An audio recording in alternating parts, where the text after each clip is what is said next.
Bonjour à tous et bienvenue dans cette deuxième vidéo sur l'étude des fonctions. Nous allons apprendre, grâce à cette deuxième vidéo, quelles informations obtient-on avec la fonction dérivée et comment dresser un tableau de variation d'une fonction. Donc, la fonction dérivée s'écrivait donc f' de x et elle va donc cette fonction dérivée nous permettre de connaître les variations de la fonction, c'est-à-dire de savoir sur quels intervalles de x la fonction est croissante, décroissante ou constante. Dans un deuxième temps, elle nous permettra de connaître aussi les valeurs de x pour lesquelles la fonction admet des extrémums, les extrémums étant soit des maximums ou des minimums. Alors, commençons tout de suite avec un premier exemple. Si je choisis une fonction f de x égale moins 3 demi de x au carré plus 2x, et que je calcule la fonction dérivée de f, j'obtiens f' de x égale moins 3x plus 2. Pour ceux qui ne voient pas comment j'aurais obtenu cette dérivée, je vous conseille vivement de revoir la première vidéo sur l'étude de fonctions qui vous explique comment dériver donc les fonctions. Et bien maintenant ici, nous allons nous intéresser au cas particulier pour lequel cette fonction dérivée est égale à 0. Dans mon exemple, l'expression de la fonction dérivée f' de x est moins 3x plus 2, donc nous allons nous intéresser à l'équation moins 3x plus 2 égale 0. Si je soustrais donc moins 2 à chaque membre de cette équation, j'obtiens moins 3x égale moins 2. Et enfin, si je divise par moins 3 cette expression, j'obtiens la réponse de x égale 2 tiers. Avec cette information, nous allons pouvoir remplir, donc renseigner ce tableau de signes de la fonction f', en plaçant donc ici la valeur particulière de x pour lequel f' s'annule, et en représentant donc ceci par un trait avec un 0. Il ne nous reste plus qu'à renseigner le signe de f'. Ici, lorsque x est supérieur à 2 tiers, c'est-à-dire dans la case de droite du tableau, eh bien, cette case, donc f' de x, aura le signe du coefficient devant x.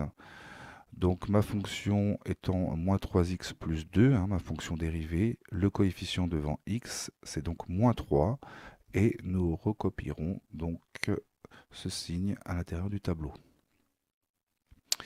Donc négatif lorsque nous sommes dans la case de droite et positif lorsque nous sommes dans la case de gauche. Une fois ce tableau de signes donc réalisé, nous allons passer au tableau de variation de la fonction f. Donc une première ligne qui correspond donc aux valeurs de x, une deuxième ligne au signe de f' que nous venons de renseigner. Et lorsque donc f' de x est positive, la variation de f est croissante. Lorsque f' de x est négative, la variation de f c'est décroissante. Alors il ne nous reste plus qu'à faire apparaître quelques valeurs particulières dans le tableau. Donc ici vous admettrez que les valeurs de f aux alentours de moins l'infini et de plus l'infini sont moins l'infini. Et il nous manque donc encore une valeur à placer dans ce tableau. Cette valeur est la valeur de f, et je dirais même qu'il s'agit donc de la valeur maximum de f. Pourquoi? Nous avons un changement de variation. La fonction est d'abord croissante puis décroissante. Et donc nous sommes en présence d'un maximum. Il ne nous reste plus à calculer que la valeur de ce maximum en calculant f de 2 tiers. Donc je vais calculer immédiatement f de 2 tiers. Donc f de 2 tiers, c'est évidemment moins 3,5 fois 2 tiers au carré, plus 2 fois 2 tiers, et le résultat est donc 2 tiers. Alors là, c'est une petite particularité, mais nous plaçons donc ce résultat dans le tableau de variation.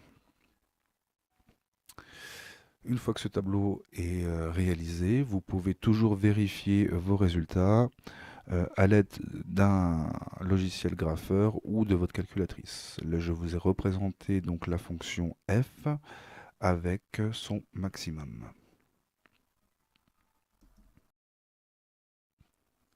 Maintenant, intéressons-nous à un deuxième exemple.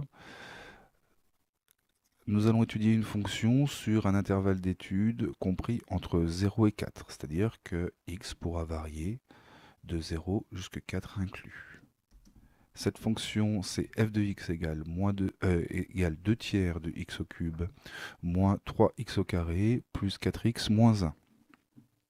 Donc sa dérivée est tout simplement f' de x égale 2x au carré moins 6x plus 4. Si vous ne voyez pas comment j'ai obtenu cette dérivée, foncez sur la première vidéo, celle qui vous apprend comment nous calculons donc les fonctions dérivées.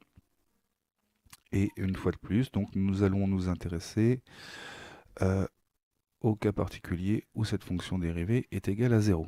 Donc ici, cette fonction dérivée, on peut y reconnaître assez aisément un polynôme du second degré de la forme ax carré plus bx plus c. Et nous avons vu donc l'année dernière que nous pouvons calculer les racines de ce polynôme, c'est-à-dire les valeurs pour lesquelles ce polynôme est nul, les valeurs de x pour lesquelles ce polynôme est nul, grâce à ces formules. Et ici, lorsque je l'applique à mon exemple, j'obtiens deux racines, x1 égale 1 et x2 égale 2. Nous sommes prêts donc à pouvoir réaliser notre tableau de variation avec donc les valeurs de x. Ici, l'intervalle d'étude étant entre 0 et 4, x pourra donc varier entre 0 et 4. Donc, on fait apparaître ces valeurs évidemment dans le tableau de variation. Ensuite, je vais ajouter les racines donc, de mon polynôme et pour lesquelles donc, finalement f' de x est nul. Il ne nous reste plus qu'à mettre le signe de f'. On se rappellera qu'à l'extérieur de l'intervalle des racines, nous sommes du signe de A et qu'à l'intérieur de l'intervalle des racines, nous sommes du signe opposé à A. Dans mon exemple, ici, A vaut 2, donc évidemment le signe de A est positif et le signe opposé donc négatif. Ceci nous permet donc de renseigner les variations de f, puisque lorsque f' est positif, nous avons donc la fonction f qui est croissante. Puis, comme f' est négative, nous avons f qui est décroissante, et enfin croissante. Voilà, maintenant que nous avons réalisé cette première étape, il ne nous reste plus qu'à calculer les valeurs particulières de f. Donc nous allons calculer, pour commencer, f de 0. f de 0, c'est tout simplement égal à 2 tiers de 0 au cube moins 3 fois 0 au carré plus 4 fois 0 moins 1. Donc le résultat est moins 1 et nous le plaçons dans le tableau de variation. Nous allons calculer maintenant la valeur de f de 1. f de 1 égale 2 tiers et nous le plaçons dans le tableau de variation. Nous calculons f de 2 et nous obtenons 1 tiers que nous plaçons dans le tableau de variation. Et enfin, nous calculons f de 4 qui vaut donc 29 tiers que nous plaçons aussi dans le tableau de variation. Alors, je vous conseille de vérifier la cohérence de vos réponses, c'est-à-dire que pour passer de moins 1 à 2 tiers, il a bien fallu que la fonction soit croissante. Ensuite, pour redescendre jusqu'à 1 tiers, il faut bien que la fonction soit décroissante. Et enfin, il faut bien qu'elle soit croissante pour pouvoir atteindre les 29 tiers.